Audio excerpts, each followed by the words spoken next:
সিলেটের ঐতিহ্যবাহী পানসি রেস্টুরেন্টে খেতে যে আমাদের সাথে যে এরকম একটা ঘটনা ঘটবে সেটা আমরা কল্পনাতেও ভাবতে পারিনি। গত কয়েকদিন হলো আমরা সিলেটে আসছি, কিন্তু এখানে আসার পরে পানসি হোটেলের নাম ডাক শুনে এখানে আমরা খাওয়ার জন্য আজকে চলে আসলাম। আমরা যেখানে অবস্থান করতেছি তার থেকে প্রায় 1.5 ঘন্টার পথ পাড়ি দিয়ে এই পানসি রেস্টুরেন্টে আসলাম। রেস্টুরেন্টের সামনে পৌঁছাইতেই দেখলাম অনেক মানুষজনের সমারোহ। আর নুসরাত তো আগে থেকেই পানসি রেস্টুরেন্টে আসবে বলে আমাকে বলে রাখছে, তাই নুসরাতের মন মানতেছিল না কখন ভিতরে যাবে আর কখন রেস্টুরেন্টের খাবারগুলো খাবে। রেস্টুরেন্টের বাইরে থেকে বোঝা না গেলেও ভিতরে এসে বুঝতে পারলাম এটা অনেক বড় জায়গা নিয়ে করা হয়েছে। তবে আমার এই রেস্টুরেন্টের ভিতরে এই ফ্যামিলি হলের পার্টটা অনেক বেশি ভালো লাগছে, কারণ আপনি যদি অনেক গ্যাঞ্জামের মধ্যে না বসতে চান তাহলে এই পাশে এসে আপনি এই ফ্যামিলি হলের পার্টটাতে বসতে পারেন। এখানে একটু হলেও নিরিবিলিতে খাইতে পারবেন। তো যাই হোক, আমরা সবাই মিলে এখানে বসে, যেহেতু আজকের ট্রিটটা আমার ছিল, তাই আমরা সবাই মিলে একটা ডিসিশন নিয়ে খাবার অর্ডার করলাম। তবে এই পানসি হোটেলে কিন্তু এর আগেও আমি একবার আসছি, তখনও এসে আমি সেম অবস্থা দেখছিলাম। মোটামুটি এখানে সবসময় লোকজন থাকে, এই জন্যই তুলনামূলকভাবে একটু সময় বেশি লাগে খাবার অর্ডার করার পর। তো দেখতে দেখতে খাবার চলে আসে, আর খাবার আসার পরে যে কাহিনীটা হয়,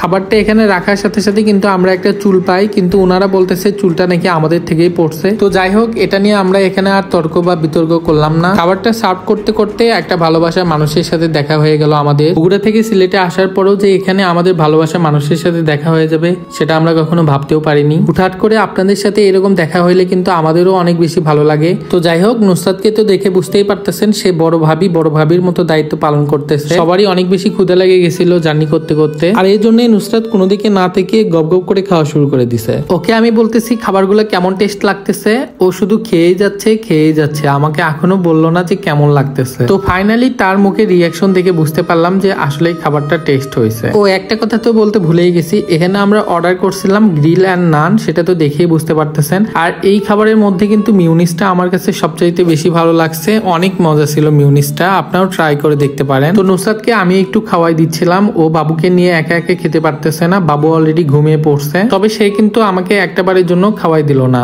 আমি এই জন্য কষ্ট পাইলাম। শুধু খেয়ে যাচ্ছে আর খেয়ে যাচ্ছে। আমাদের সবার খাওয়া শেষ হয়ে গেছে, তারপরে দেখি বসে বসে হাড় খাচ্ছে। সবার খাওয়া শেষ, তোমার এখনো শেষই হয়নি।